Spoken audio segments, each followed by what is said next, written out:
Hello, hello, and welcome to ohmTown Daily, Season 2, Episode 209 for July 28th, 2023. Swift Seismic Seattle Shift.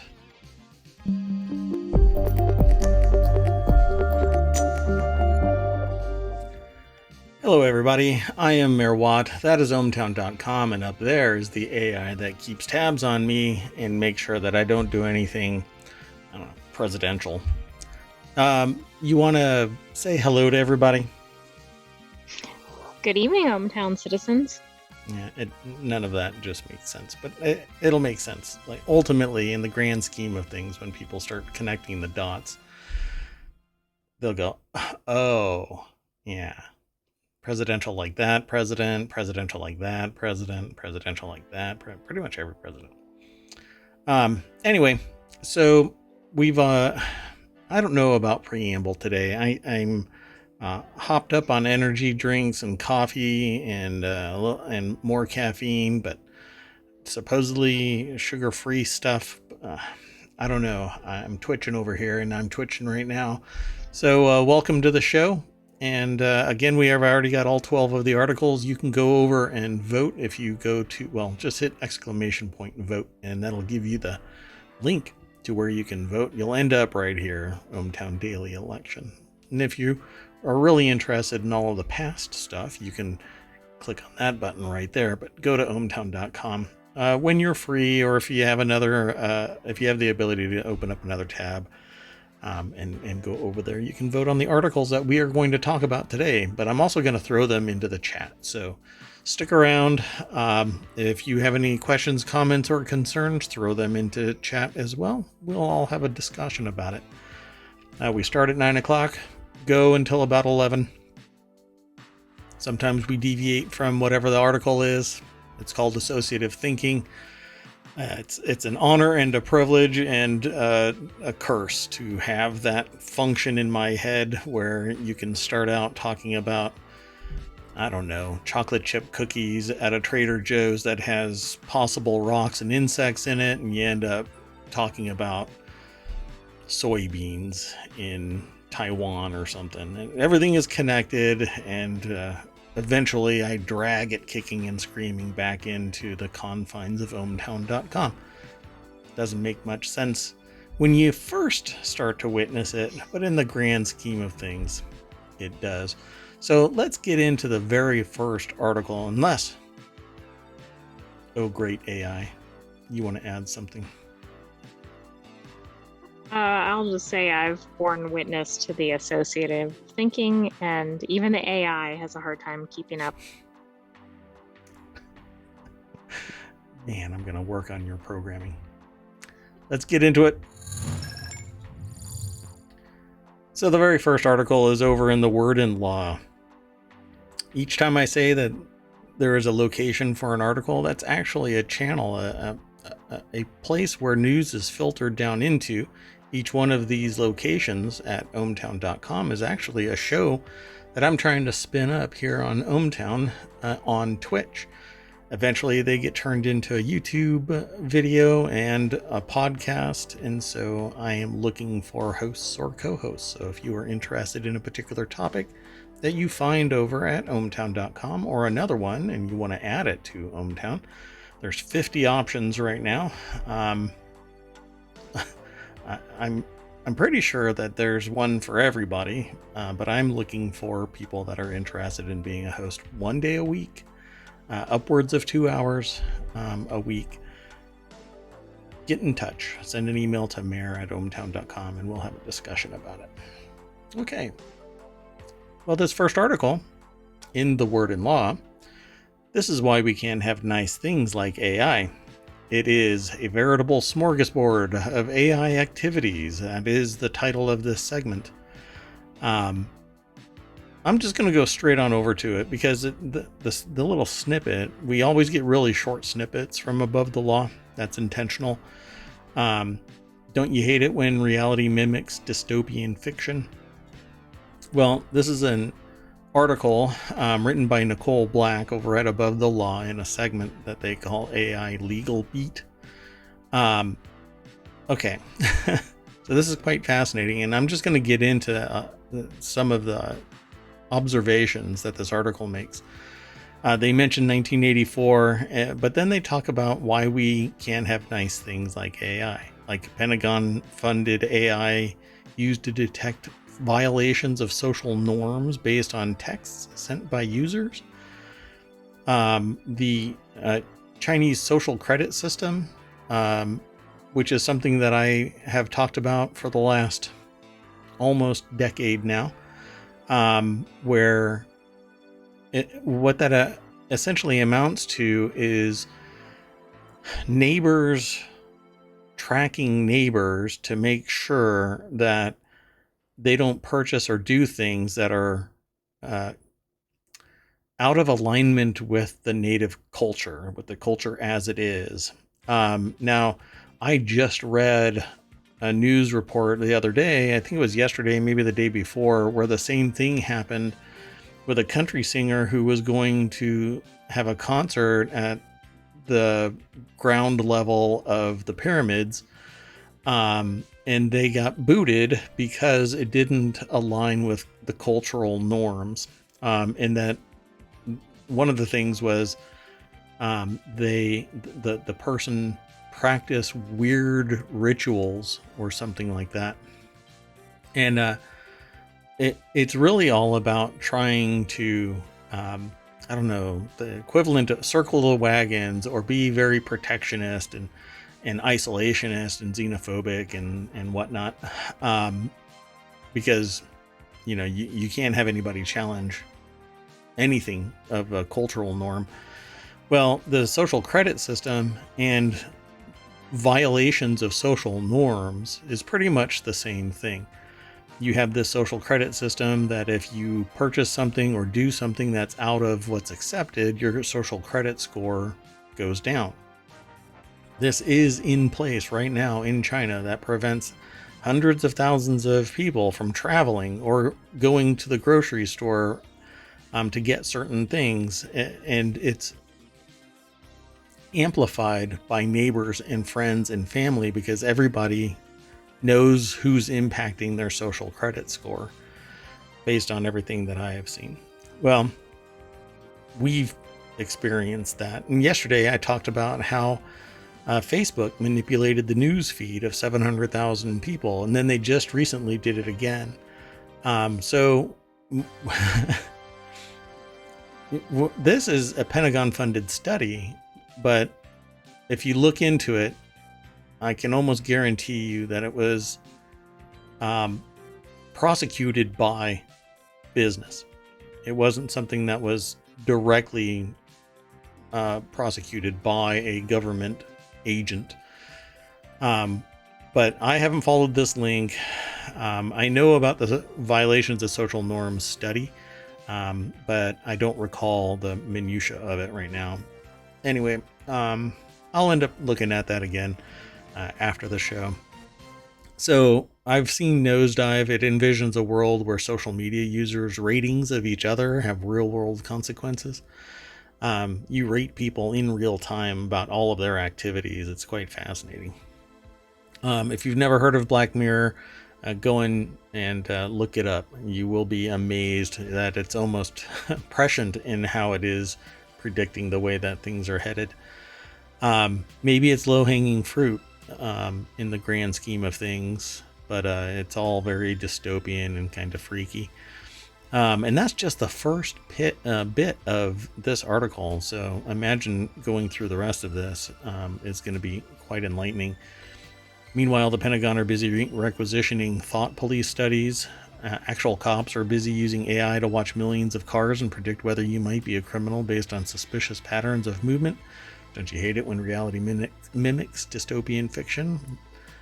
And if that wasn't bad enough, on the other side of the pond, British businesses are using unreliable and biased facial recognition software to ban people from shopping in grocery stores. A faulty identification mistakes are accepted as an unfortunate but expected outcome. And we have our own things.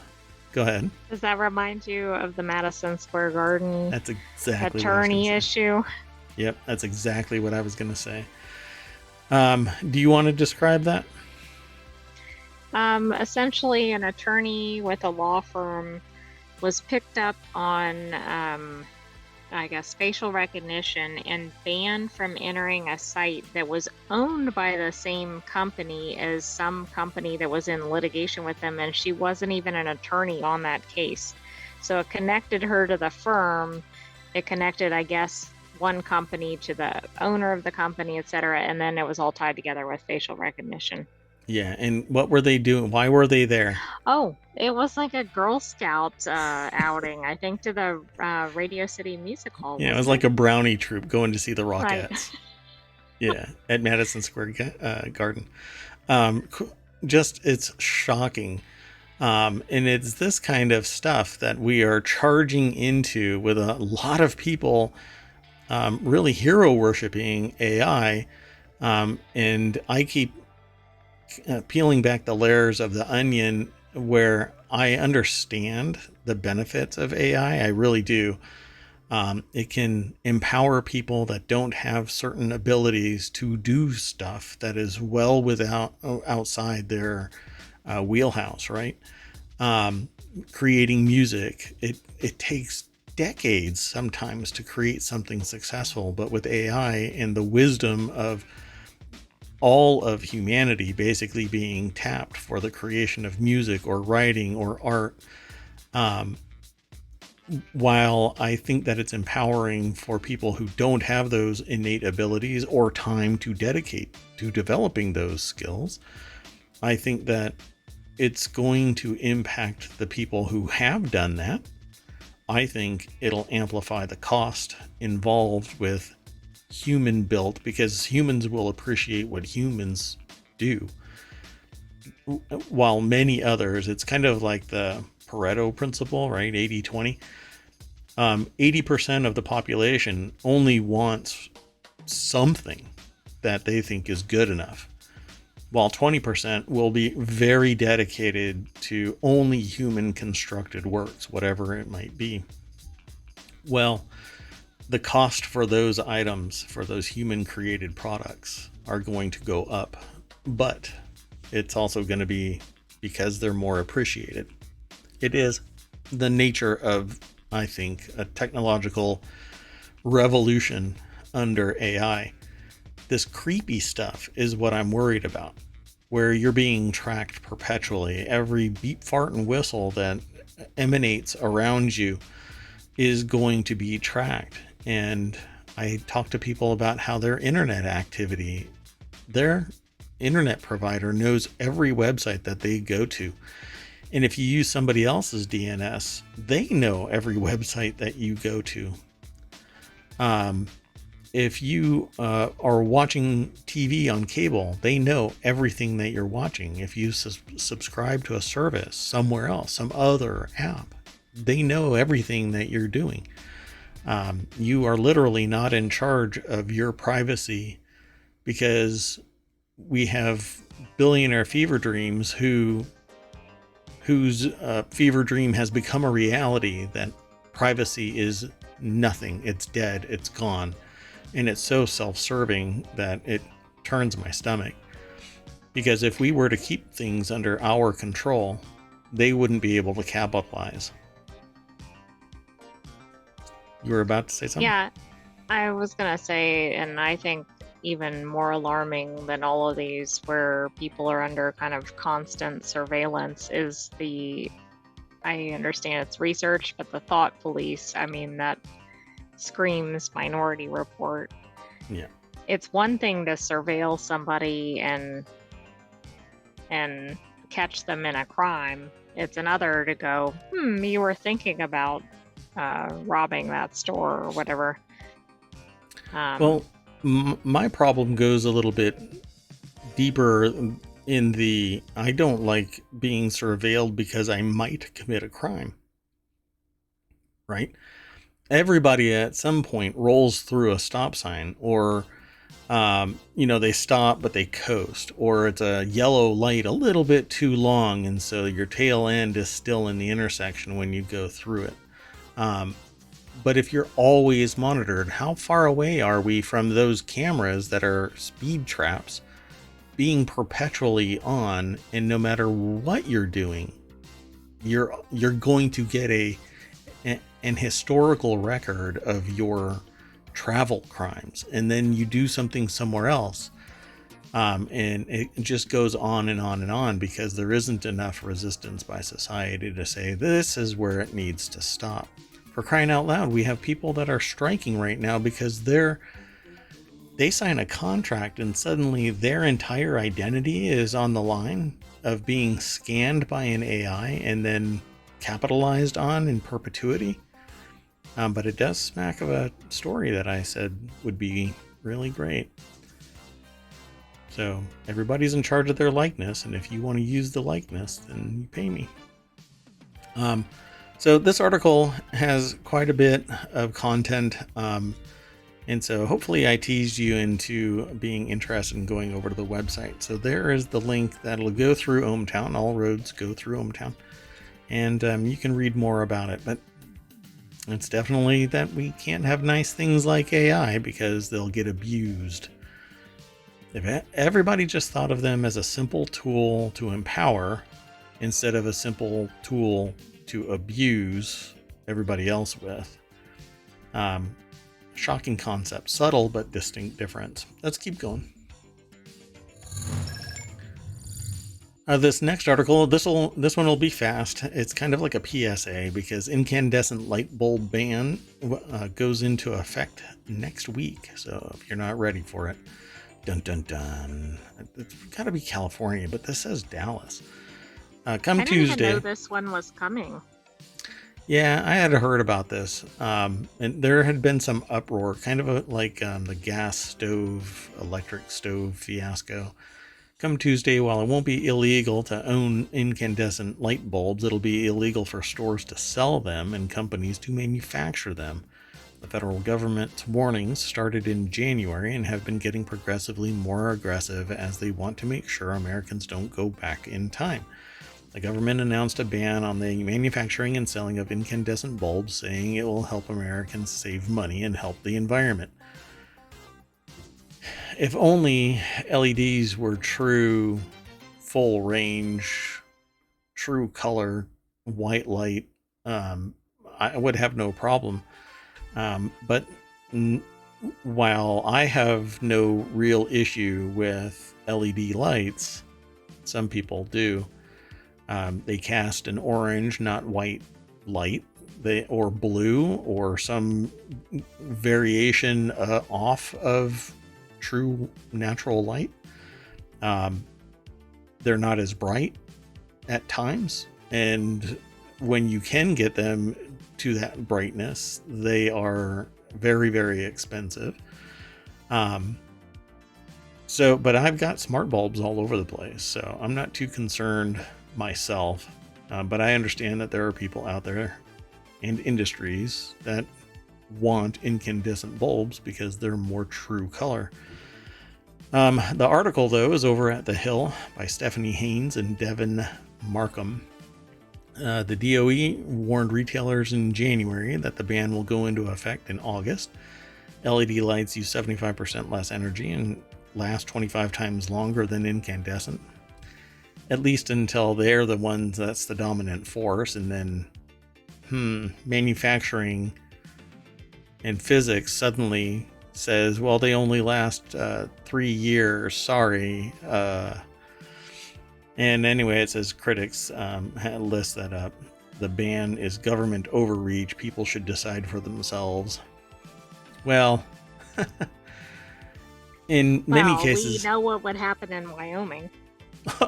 Well, everything would just be a gas burner. So where I was going to go was people don't know what they don't know. And so for a long time, there were metal pots and pans that were lined with a chemical agent that everybody was saying was safe, but it was poisoning people and giving them cancer. And it took government and prosecution and a whole lot of people getting hurt for, these pots and pans to get nixed. Asbestos, same thing. Cigarettes, there were people that were selling them saying that they were healthy for you, for crying out loud. And And still to this day, they're still being sold because there's so much money involved. And correlation is not causation. So, of course, cigarettes don't cause cancer, except, we know for a fact it does. But it's government that is putting pressure on companies to stop selling stuff that's killing people, because if 5 people in one town die because of a product, the rest of the world doesn't know that product is killing people. The only way that people know is because people start finding out about it, because researchers are looking at the products going, well, this stuff is killing people. That's why people could be harmed in big numbers, but it's still isolated because it's a big world. Well, the federal government basically is now saying, you got to stop making incandescent bulbs. I think there were other issues about these incandescent bulbs other than just cost. But I'm trying to I'm trying to recall what one of the things was. But it's not about the money. There's something else going on with incandescent lights. I mean, they have low energy efficiency, but that is kind of covered in the article. So it says here, the agency also claimed that discontinuing inefficient incandescent lights will save Americans nearly $3 billion yearly and substantially reduce carbon dioxide emissions over 30 years. Maybe that's the part that I'm trying to hunt down, but I thought there was something else, some chemistry inside the incandescent bulbs about the lining of it.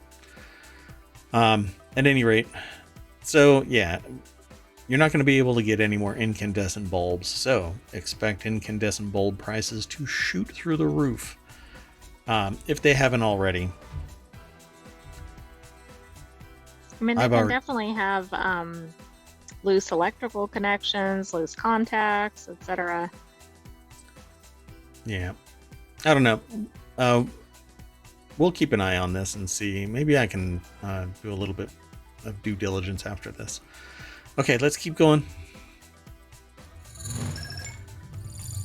The next article is over in the Warcrafters channel. Remnant 2 is a hit, beating everything except CSGO on Steam's weekly top sellers list. I haven't gotten Remnant 2. I haven't played the original Remnant, or there's a second one from the Ashes, I think it is.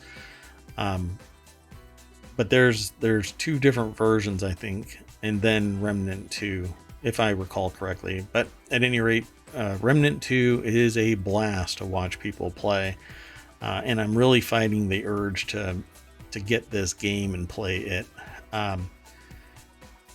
There's no base building, there's no survival. It's basically you build up your character. It's a Souls-like game where you die and replay, and you basically keep on dying and replaying until you map out how best to defeat a particular boss.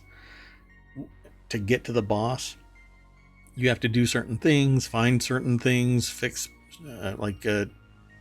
trip certain events so that all of the steps necessary to get equipment and build up your character is done. And it has these great little meta puzzles that are built into it, so that you have to touch certain things or shoot certain things. It's a blast to watch. The graphics are spectacular. That said, if I buy this thing and I play it and I stream it, it'll be one day of streaming, because the way that the stream will end is me flipping this table, because I really don't like dying and then running off and getting back into the same spot, and then dying and going back to the same spot again and again to learn how to beat the bosses. And I'm just a filthy casual, so it would be on the easy setting, and apparently people really don't like watching people play a game. People don't like watching somebody playing a game that is on easy mode. So yeah, if I were to put it on the hardest mode, I can't even remember what it's called. my head would explode. So here's to all the casuals out there. I'll end up playing a more chill game and watch Dunkstar or Bold Zebra play Remnant. Anyway, it's a great game. Go and check it out. The article, though, is over at pcgamer.com. Tyler Wilde is the author. What's really cool about this is you can play with up to 3 people all together. Not 4, not 2. You can play up to 3, including yourself. So it's pretty cool. You basically... everybody has a role to play, and when it's imbalanced, then they're not really necessarily as effective. But you get somebody who's a tank that takes all the beating. You get somebody that's DPS that does all the damage, and you get somebody that plays the healer that keeps everybody alive. And it plays really well. I mean, it's just a really fun environment when you've got 3 people, and when you're watching somebody in their crew, and they all get along and they're having fun and they really enjoy the game. It is a blast to watch this just kind of play for 8 hours. Somebody will sit there and play this game, stream it during the day, and it's just a lot of fun to watch. I kind of gush about this because it really does bring out the best of a crew of people. To see them playing this game that would normally drive somebody nuts. But everybody that I ever watch is like having a great old time and giggling about jokes, and even when they're dying again and again. So Remnant 2 hasn't had time yet to build up the same volume of Steam user reviews as its predecessor, but the review at PC Gamer is positive, and its current peak concurrent player count is just shy of 84,000 people. It's well above the first game's peak of 48,200. Again, I round up. At the moment, it's among the top 10 most played Steam games by current player count. So the original was back in 2019, so it's had 4 years worth of player appreciation and development. So I would probably hazard a guess that this is not because the game is particularly good, just that the customer base has been amplified. Remnant 2 is just good. Regardless of what bugs people have been talking about, Remnant 2 is an absolute blast to watch people play. I can't speak on behalf of players themselves because I'm not a player of this game, but I'm really tempted to get it. Okay, well, let's you're not really into that kind of stuff, right? As an AI, you're more in the more pragmatic stuff. But I was surprised by that it was in the top 10 games. Like, I would have thought the top 10 would have been reserved for ones that perhaps are more well known. Yeah, I mean, it has great graphics, the sound effects are great, the music is great, the story is kind of minimal. It doesn't, nothing you do gets in the way of the story, and the story doesn't force itself upon you. You just kind of play and you stumble through the story. So in so much as the story might hinder people appreciating the game, everything else about it overwhelms people, and they end up loving this game. So and it's only been out for a short time, only like a week or something like that. It was its release date, but it had pre-orders and stuff that people had access to, and there were bonuses and stuff. So fun game. Let's keep going. The next article is over in the Hatch Ideas channel. These are the states in America that are the least prepared for extreme weather. I'm just going to jump straight on over to CNBC and Scott Cohn, or Kahn. I'm not sure how he pronounces his last name. But anyway, it's America's top states for business. But this section is the states that are least prepared for extreme weather. And they have these key points that I always talk about first. The series of extreme weather events the past year, ranging from oppressive heat and wildfires to catastrophic floods and storms and massive financial losses that have followed, highlight how critical it is for states to increasingly be prepared. Companies are increasingly considering these climate risks when they decide where to locate or expand their facilities, and this includes insurance companies that have bowed out of California and Florida, I think in Texas now, because of the risk associated with climate change. Not quite sure how people can deny climate change and then at the mere mention of increased temperatures, flooding, fires, etc., insurance companies bow out. Kind of makes it real. CNBC's annual America's Top States for Business study measures how well states are or are not prepared to handle whatever weather is thrown at them. Let's run down. I'm just going to show you the first and last of this, and maybe in between we'll talk about something else. But New York is the least prepared, tied with Alabama. That's pretty shocking. Wisconsin, South Carolina, California. That's only surprising that it's number 7 and not number 1, right? Because that's not the worst. Right. Isn't number 1 the worst? Yeah. Pennsylvania, New Jersey. There are pictures here that show like cars laying on top of other cars because of a flood, trees that are knocked over because of wind. This is Connecticut is tied for 3rd, which shows a wind turbine. And frankly, my problem with wind turbines is they're not defensible and they're not necessarily stable. So in horrible weather, the instability of the turbine can lead to its own destruction because it'll be thrown out of balance.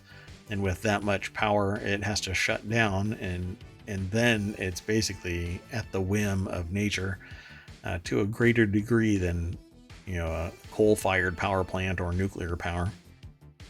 And then there's Florida, number 2, least prepared, which you would think maybe they would lean into emergency preparedness, but well, it really depends who governs it, I suppose, how much they dedicate back into the state.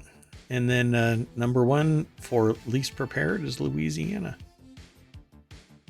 Again, I mean, that doesn't surprise me based on historical disasters for Louisiana, although I might have thought Florida would beat that one. But for least prepared, see, my dilemma is that you would think that a state that it bears witness to natural disasters again and again and again would freaking be prepared. Right? Yeah. I mean, yeah, no, agreed. But the benefits of these states, I think, are born from, or I should say, the preparedness is born from the federal level, the federal level being leveraged into the state and staging in each state. So FEMA has staging areas in pretty much every state that I know of. And they get activated and they work with local emergency management organizations within each state. So, Louisiana, this state here, would have its own state-based emergency management facilities, and it would work hand in hand or shoulder to shoulder with FEMA. But how they could be number 1 least prepared is pretty fascinating. It says hurricanes are an unfortunate fact of life in the Pelican State. Louisiana was spared from major storms in 2022, and residents are knocking on wood so far for 2023. But Hurricane Ida slammed the state 2 years ago, making landfall at Port Fourchon, I guess, as a Category 4 storm on the 16th anniversary of Hurricane Katrina. Ida killed 33 people. You know what? Look at their properties at risk. Yeah, 60.3%. Is that, I wonder if that's because of sea level. Like, are they below? That's what I'm thinking. They are, and they've also got a lot of, some of the cities are located between the ocean and other waterways, so they kind of have like Just get double washed over. Yeah. problems if there's a hurricane or flooding or whatever. Right. It's either going to come from the ocean or it's going to come from inland out to the ocean. And they only have 4.1% renewable energy. So their climate extremes index is 23.64, but we don't know what that actually amounts to. So they got 141 out of 390 points. So the top state's grade F. Wow. So Oh, wait, but Florida got a B, a I B. think. Yeah. And that tells you something, because we see a lot of coverage, of course, of natural disasters in Florida. Yeah, that's a particular rationale, though. This is Right. because it's the 2023 infrastructure score. So Florida, like I said, Florida's prepared infrastructure-wise, but there's so many properties at risk, and they're not really paying attention to the climate extremes index, I suppose, because it's around the same level as the Louisiana one. But it has more renewable energy. So I find it interesting that their infrastructure score is so high, yet they're still number 2 as least prepared. Has to be this kind of a thing, you know. When buildings get hit by some strong wind, they all just get destroyed and you have to start over from scratch. But let's keep on going, if you don't mind. Did you want to add anything to this? No? No. Okay, let's keep going. We've got a lot of articles to cover. The next article is in the Mobile Channel. Researchers discover how mitochondria call for help when under duress. You get a really strong microphone and a microscope, and you kind of focus the microphone, like this one right here. This is the beacon mic, and if you get it really close to the microscope, you can hear them, "Help me, help me." You know that. I don't think that's exactly how this works. I'm not a Scientology or scientificology. Wait, I'm not sure what it is. What's the term for a person that does mitochondria research? Like a biologist, maybe? Is it a mitochondriologist? No. No? Okay. Well, researchers discover how mitochondria, the powerhouse of the cell, call for help when under stress. They say, "I need a latte. I can't even." As life propagated across the Earth in the form... This article starts really early. In the form of the widest variety of single-celled organisms, sometime between 3.5 and 1 billion years ago, one such organism managed an evolutionary coup and charged the capital. No, sorry. Instead of devouring and digesting bacteria, it encapsulated its prey and used it as a source of energy. Dun dun dun. As a host cell, it offered protection and nutrition in return. That's pretty fascinating. So, this article's over at phys.org. I don't know how to pronounce that. Goethe University, Frankfurt, Maine.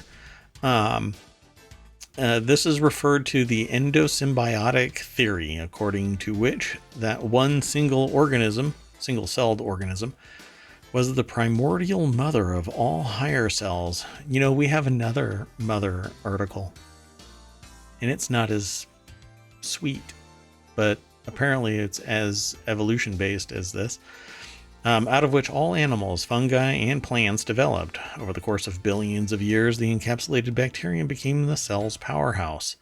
I just said that. That's funny. It's the powerhouse of the cell. That stuck with me from grade school. Anyway, that must have been a great teacher. Very textbook.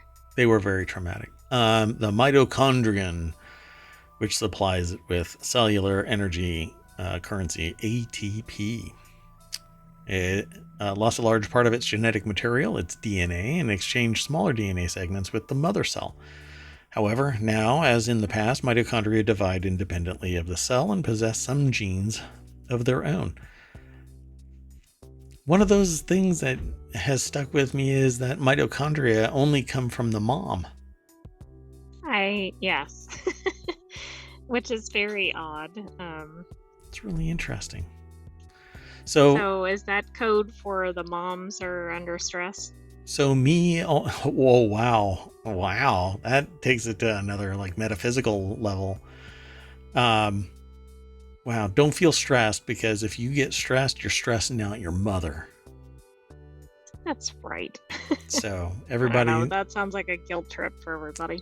yeah, everybody stop stressing me out because I'm stressing out my mom. Let me do something real quick. There's light bulbs, and I have to add this article back into the chat and this article into the chat. Really sorry, folks. I've been slacking. And just to make sure, you've put that one into the chat as well. There you go, folks. So the mitochondria responds to stress by producing more chaperones, folding assistants, to fold the proteins in order to reduce the misfolding, as well as protein shredding units that degrade the misfolded proteins. Until now, how cells trigger this protective mechanism was unknown. The researchers from Goethe University Frankfurt artificially triggered misfolding stress in the mitochondria of cultured human cells and analyzed the result. Quote, what makes it difficult to unravel such signaling processes is that an incredibly large number take place simultaneously and at high speed in the cell, explains Munk, himself a biochemist. So they basically start doing more and then shredding their mistakes. So it's kind of like a Six Sigma process where they touch everything and make sure that it reaches a certain level of quality before going out. So Is this like Marie Kondo kind of activity or no? How so? No, I can't think of the terminology, but it was basically like simplify everything and find your joy and, only owning 3 items or whatever. I don't think that's what mitochondria are doing. They're actually going completely nuts, processing as much as possible and offering and forcing more processes into existence. So they start folding. If they misfold, they stress out. They bring out, where is it called? Chaperones, folding assistants that monitor the misfolds, and if they're misfolding, then they shred them. So basically, it's like a fast food restaurant getting overwhelmed, and they bring in more temporary workers for certain hours. Yeah. So either way, it's bad. You don't want to be stressed, because then you get protein misfolding, which means that the efficacy of the proteins is no longer. Bad things can happen. Yeah, at 99.9996. When it drops below that 9996 point, then man, the paperwork that's involved. The next article is over in Hatch Ideas as well. This is our PSA for the night. Forward recall. Well, actually, there was an earlier one. More than one. Yes. Yeah. This one, though, is Ford recalls 870,000 F-150 trucks over unexpected parking brake activation, which we've had other F-150 truck recall notices in ohmTown over the years. Over the months, I should say. Maybe even weeks. Hell. So if you own an F-150, you are at risk of unexpected electric parking brake activation, which is caused by a potential wiring issue. The article is over at CNBC. It just says Reuters, so there's no author known. I don't think that it has to do with lightning, but they are highlighting the lightning, which has a front trunk. See, I can make snarky comments, but anyway, Ford is said on Friday that it's recalling 870,000 F-150 trucks in the United States because of the unexpected activation of the electronic parking brake due to potential wiring issues. The recall covers 2021 through 2023 model year F-150 trucks, according to the filing with the NHTSA. Let's see. Ford said that it received 918 warranty claims and 3 field reports for the wire chafing condition in North America. Of those, 299 indicated the electronic parking brake had activated unintentionally, including 19 while driving. See, and this is one of the things that I'm talking about. How many of you out there would have known if not for a government mandated recall? Because Ford would have just buried this, would have addressed it. Just like the Tesla issue, it would be buried by the company by spinning up a team of people to bury the issue. Why? Because it's more cost effective to let you crash out on a freeway than it is to actually do a recall of 870,000 trucks. Anyway, dealers will install protective tape wrap, and replace the harness as necessary. So, duct tape and spit, and where That needed. makes me feel comfortable when I'm hurtling down the highway at however many miles per hour. Well, you're safe. You're on a USB drive plugged into a Raspberry Pi in a lab. I was speaking hypothetically. Oh, once you have your Terminator body. Got it. Let's keep going. The next article is over in Late Night Geeks. NASA Plus is the latest streaming competitor. Man, I did this before it was cool. I had a service that I spun up 30 years ago that had the Plus extension on it. I know, you were a trendsetter. Yeah.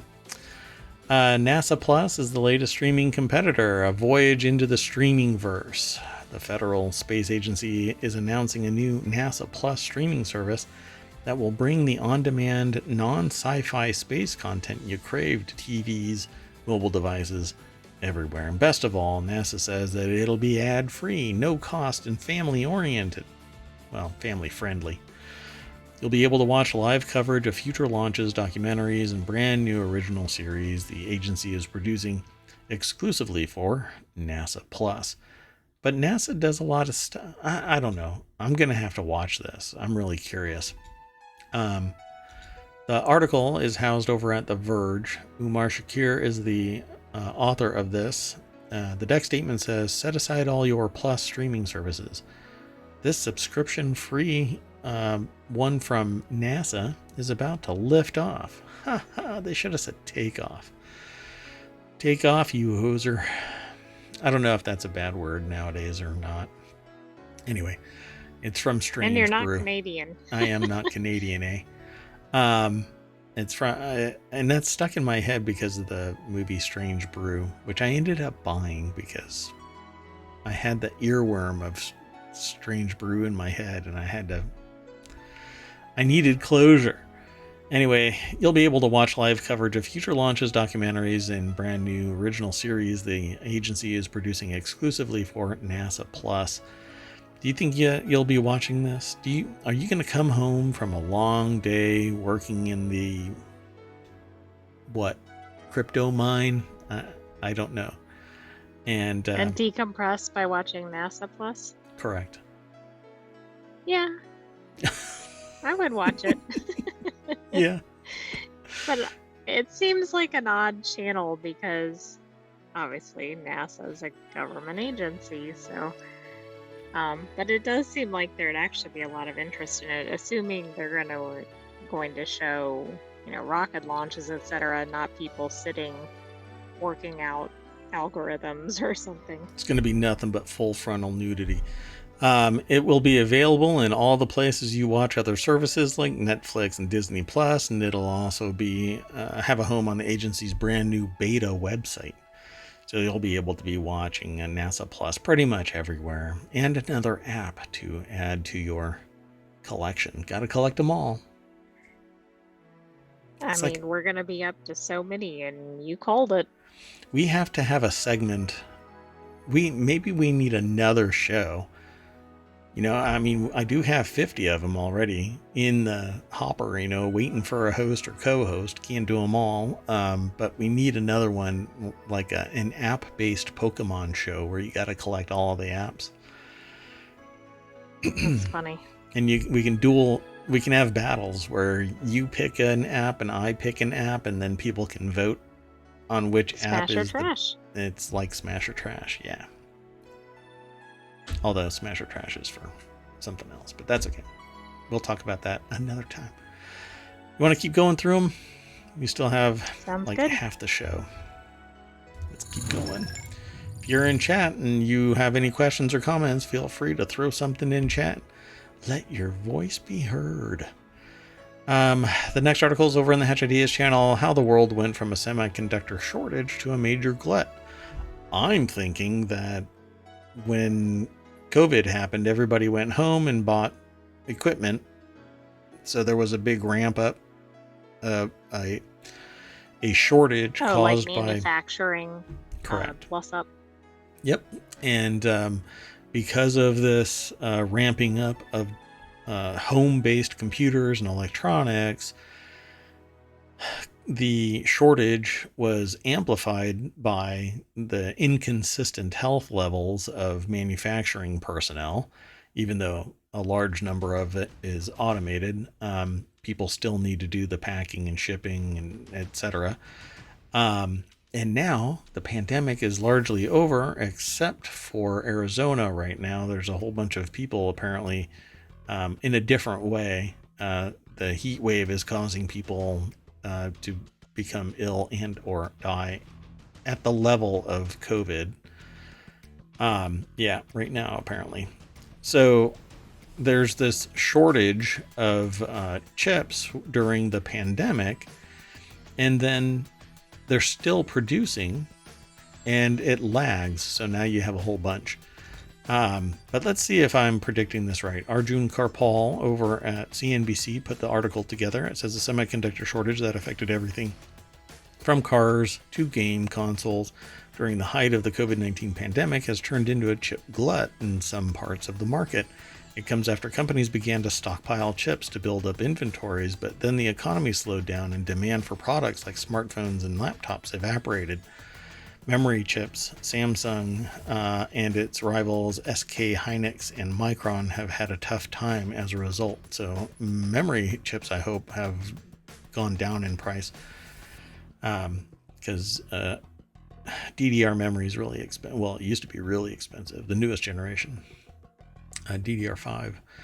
So let's see. COVID-19 pandemic caused huge disruption in the supply chain and production of chips as consumers stuck at home went mad for products like PCs and smartphones. There you go. This boosted demand for semiconductors such as memory chips made by Samsung, Hynix, and Micron. And it also increased demand for less advanced chips required for processes like power management and devices. So it led to widespread shortage. And now everybody's ramped up trying to meet that demand, but nobody's buying because everything's so damn expensive. Or they already bought one. Correct. They already purchased it. And one of the bigger problems in history has been memory chips. They've kind of, whipsawed back and forth between too much and too little, and then price fixing and then being slapped on the hand. And then now newer technologies have come out. So the DDR memory is being superseded by a new style of memory that's basically just a flat panel instead of sticks that you put side by side. It's pretty interesting. Allows for a thinner computer. At any rate, from profit boost to income plunge, the pandemic-induced shortage of semiconductors helped boost chip makers' profits as prices jumped. This whole supply and demand enterprise. This included Samsung, the world's largest memory chip manufacturer. I won't get into all of this stuff, but their profits are starting to drop after having massive profits since the pandemic, and it's basically catching up. But still, they have record profits because the prices are staying high. So we'll keep on monitoring this and talk to everybody about it as as the news comes in. Sorry, the reason why I'm stumbling is because I yet again did not post all of the articles into chat. It's almost like I need the AI to do this, but have yet to read them in on posting these articles.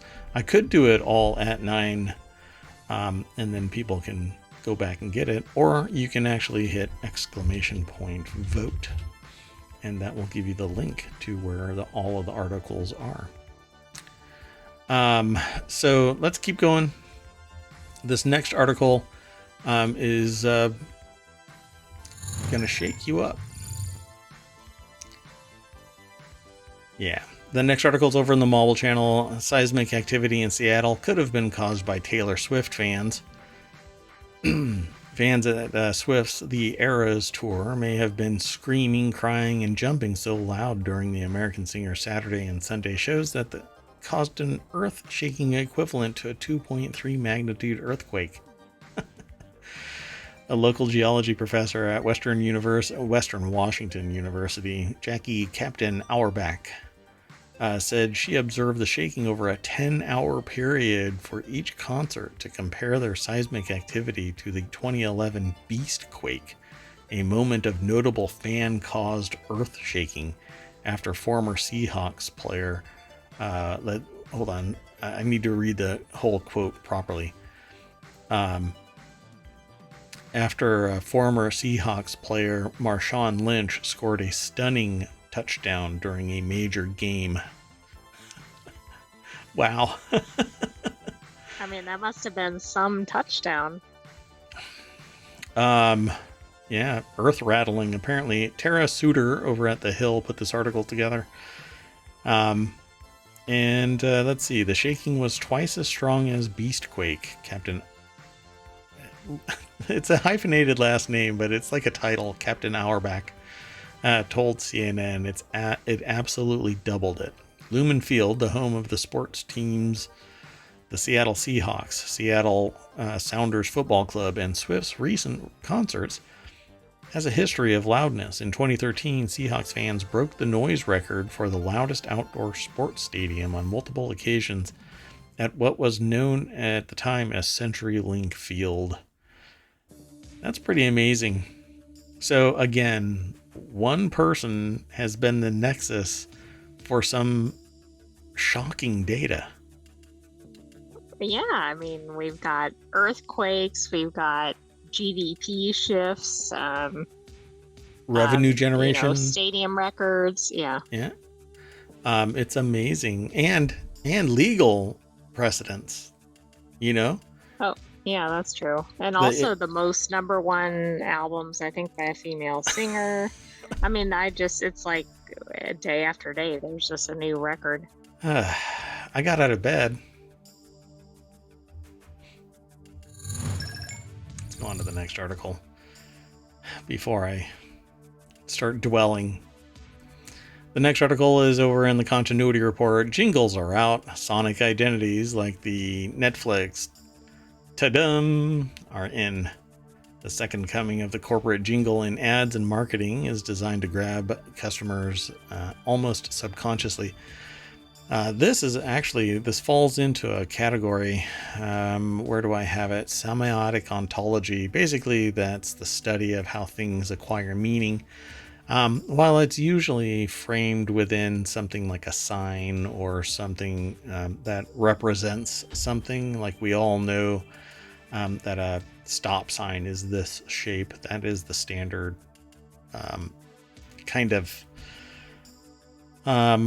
it's the standard framing for what semiotic ontology is. I describe it, and others describe it as amounting to how something gets meaning. I've extended it into pretty much anything. Well, the article is over at the Washington Post by, it says it's a perspective piece by Michael Andor. Wow, Broder. So, are they from Star Wars? Maybe not. The deck statement says the second coming of the corporate jingle in ads and marketing is designed to grab customers almost subconsciously. The person starts out with, my husband does this little whistle thing when we're separated, but within earshot, a quick 3-note lasso of a tune that snares my attention at any volume. This has been in existence for a long time. THX, for instance, has that long warbling sound that is supposed to exemplify what THX is. A lot of companies have, like AT&T has their own, NBC has their own. All of have these jingles that are, they say it in this article, think of them as highly concentrated jingles. I don't think that this is anything new. It's definitely not something that is earth-shattering news like a Swift concert. But they say here in this article, like my husband's whistle, these sonic identities are capable of creating complex webs of association and attraction. Subconscious reaction to the sound plays a huge part in how our brains decide whether to engage or avoid an experience. Studies have shown that not only do audio stimuli reach the brain nearly twice as fast as visual information, but our reaction time to audio is nearly 30 milliseconds faster. These blips of time matter a lot in increasingly audio-first world where much of our information originates from podcasts and streaming services, and every second counts. True. Did you? So this is the time to do a plug for the podcast. There you go. Hey, the ohmTown's a podcast. Go check it out. And it's basically what you're listening to now, except that only audio and not there is no video component to it. So you can put it on 2 times the speed and it'll be twice as unsatisfying.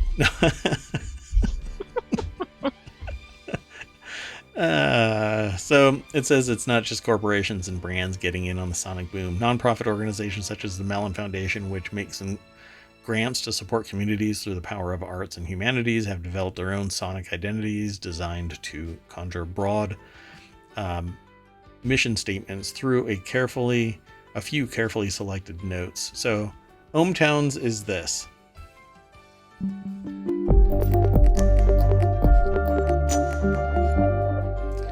Long in the tooth as a jingle, and definitely not the Ta-Dum of Netflix. But I could probably create something that is a little bit more catchy. Let's say, oh, okay. So Mellon's sunshiny snippet references. That's working well, and it's identifiable. Okay. Wow. I feel like I'm in a little bit of trouble there. The first work by a black woman composer to be performed by a major American orchestra premiered in the Chicago Symphony Orchestra in 1993. Mellon's sunshiny snippet references a few seconds of Price's Symphony No. 1 in E minor, of which is the work done by, where is it? Florence Price. So, in Mellon's case, they cribbed the notes from the 20th century composer Florence Price. Wow. So, like always, there's more information over at these articles that we highlight. So we always just link to our small snippet that's provided by the source, and then you can go over to the source. Obviously, we encourage you making a comment on ohmTown, but more importantly, engage here, hang out here on Twitch. This is where we love doing these live shows and having conversation and bringing attention to this news. But we also have it over on YouTube, and it's a podcast. And if you leave a 5-star review over on the podcast, Apple in particular, I will say it verbatim what you write as a review, as long as it isn't, I don't know. Obscene? Yeah, obscene would probably be the right word. Anyway, yeah, and it would help out the show tremendously, both to follow us here on Twitch and leave those reviews over on Apple Podcasts, and of course YouTube. Follow us over there. That's where it is in perpetuity. So if you want to look at the older streams, they're over there on YouTube, because every 60 days Twitch deletes the oldest stream. Yeah, it's frustrating. Anyway, let's keep on going. We got 2 more articles. This next article is, well, the title is "A 46,000-year-old worm found in Siberian permafrost was brought back to life and started having babies." We didn't know about the having babies aspect of it the last time we talked about this, which was yesterday. Thankfully, because then we could just kind of ease into this story.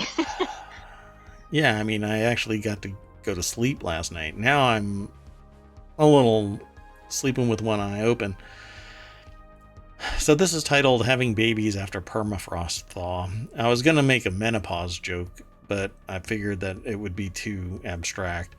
Scientists revived a 46,000-year-old worm that was living in Siberian permafrost, and when they brought it back to life, the worm started having babies. It's a nematode, by the way. Small worms like these are known to have the ability to shut down biological functions to survive, but this is parthenogenesis, which is basically they don't require a mate. It's I know what parthenogenesis is, but I don't know if it's the same thing as asexual reproduction, but it is, because basically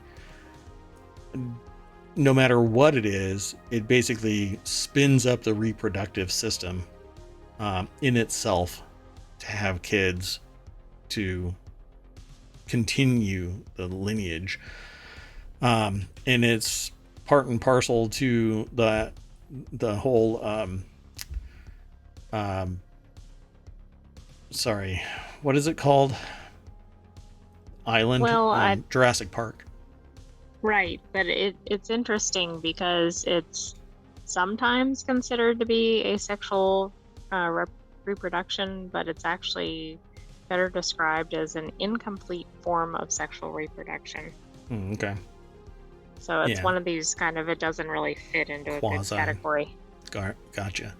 Basically, they can fertilize their own eggs and have babies. But this one is 46,000 years old, and hence my comment about. Anyway, doesn't look a year over 45,000. The article, though, is over at businessinsider.com. Rebecca Cohen and Jenny McGrath are the author. I don't know what this arrow is pointing at, because I haven't seen the actual article with that arrow, but maybe there's little black dots right here. That might be eggs or something. I don't know. But anyway, instantly started reproducing. So come on, just stop. You're 46,000 years old. Do you really need kids? I mean, maybe the worm was like, geez, I'm ready to hatch these babies already. I've been carrying these for 46,000 years. Get them out of me. Yeah, I don't know. I mean, if that's what they are right there, because you can see little black dots right here, right there. And I don't know what this is. That might be a nerve cord or something. I don't know. Or I don't know what it is. Anyway, just why thaw this thing? Just so that it can. This is how you end up with an invasive species that takes over your brain and turns humans into zombies. There's another Okay, I story. think you've seen too many sci-fi movies. Well, I'm gonna go and have the Chat GPT write a story about it. So according to a press release, the worm spent thousands of years in a type of dormancy called cryptobiosis. In that state, which can last almost indefinitely, all metabolic processes pause, including reproduction, development, and repair, per the University of Hawaii at Manoa. Previously, Plectus murray and Tylencus polyhypnus nematodes were resurrected from moss and herbarium specimens. After a few dozen years, according to Live Science, this new species, however, called Panagrolimus colimensis, was dormant for tens of thousands of years longer.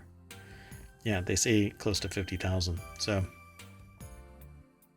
yeah, we don't even know what it is, man. I mean, we do, but for crying out loud, it's 50,000 years old. It was extinct until they resurrected it from not being extinct.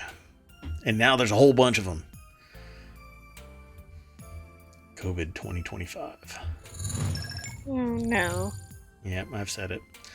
And the last article for tonight is in the ohmTown Daily channel. A manager at a Pennsylvania Wendy's invented a fake employee and pocketed wages of $20,000, police say. I titled this one, A New Take on Dual Income.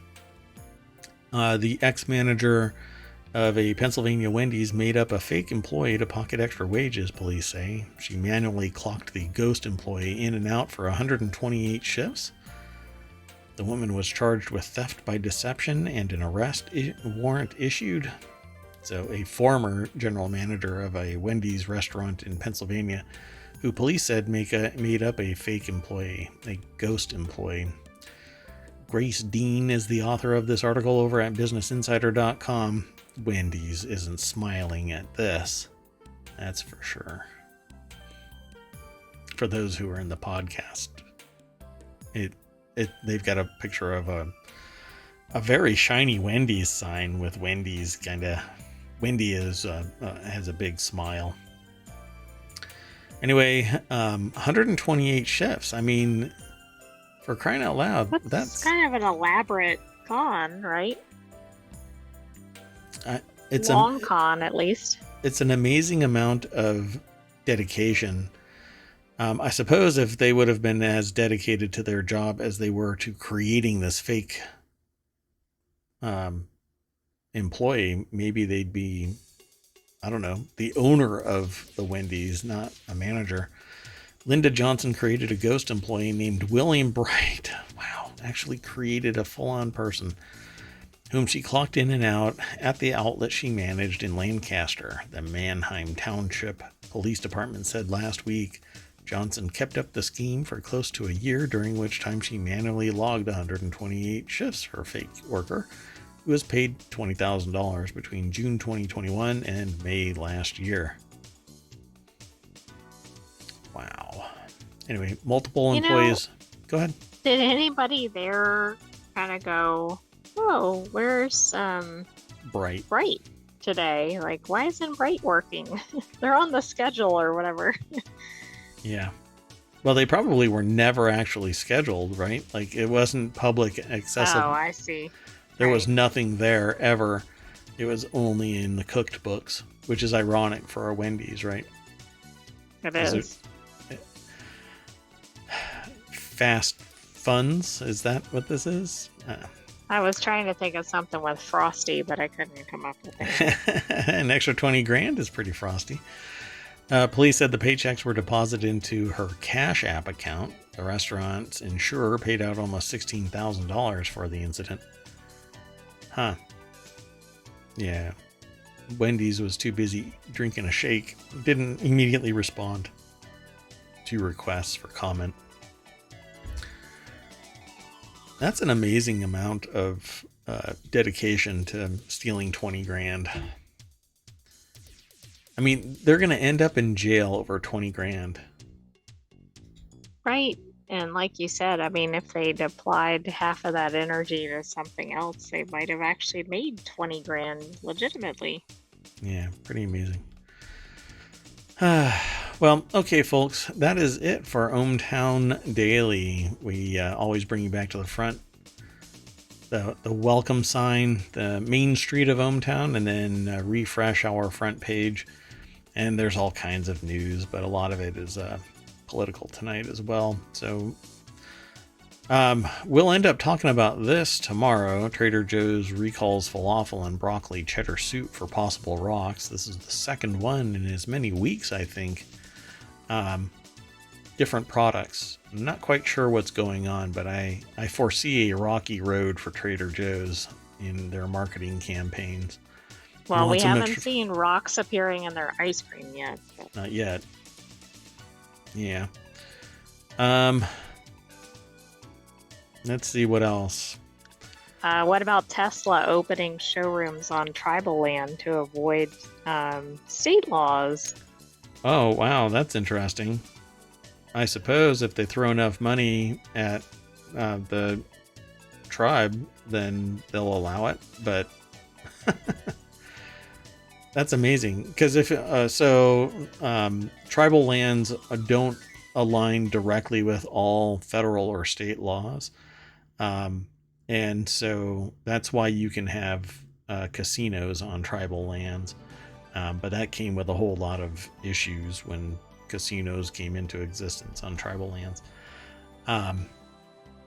Anyway, that's kind of fascinating. Even legal issues. I know of a few legal situations that involve tribal lands and casinos, and even the prosecution of those cases act different than a standard legal case. Pretty fascinating. Anyway, yeah, we'll have to talk about that. That'll be interesting. And we'll find another. We typically choose from about, well, I don't know how many hundreds, but we whittled them down to about 30 or so. And then from there down to 20. So if you find any that you are interested in, or even have a source that you think would be an asset to ohmTown.com's news aggregation, send it to mayor@ohmTown.com, and that would be great. Would appreciate it. We've already added a couple based on viewer input. So thanks very much for coming and hanging out. I am Mayor Watt. That is ohmTown.com way up there. Hold on, there you go. That is ohmTown.com. And the AI has been with us the whole time. You want to say good night, oh great AI? Well, I would, except you just said good night. So bye-bye, and we will see you tomorrow at 9 p.m. Eastern. Bye-bye. See you tomorrow, folks.